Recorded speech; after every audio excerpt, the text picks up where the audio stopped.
যে এই চট্টগ্রাম বন্দর কোনোভাবে বিদেশিদের হাতে দেওয়া যাবে না, এই মর্মে আপনি প্রেস নোট নেন। প্রেস নোট না দেওয়া পর্যন্ত আমাদের আন্দোলন এই চট্টগ্রামের রাজপথে বৃহত্তর থেকে বৃহত্তর হবে। প্রয়োজনে রক্ত দেব, জীবন দেব, এই চট্টগ্রাম বন্দরকে আমরা রক্ষা করব। গতকাল মাননীয় প্রধান উপদেষ্টার প্রেস সচিব জনাব শফিকুল আলম উনি একটি বিবৃতি দিয়েছেন, কথা বলেছেন সাংবাদিকদের সামনে। সেখানে তিনি বলেছেন যে চট্টগ্রাম বন্দর বিদেশি কোনো কোম্পানিকে দেওয়া হবে না। আমরা এটা ওনাকে ধন্যবাদ জানাই।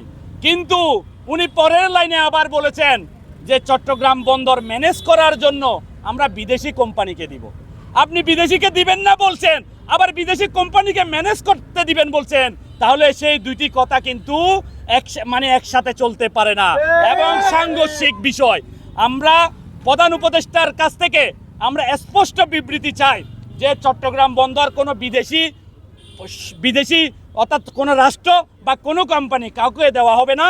এবং এই বিদেশি কোম্পানিকে না দিয়ে আমাদের টার্মিনালগুলো কিভাবে আন্তর্জাতিকভাবে অবকাঠামো তৈরি করে আন্তর্জাতিক মানের করা যায় সেরকম একটা রোডম্যাপ ওনারা দিলে আমরা মনে হয় খুশি হব।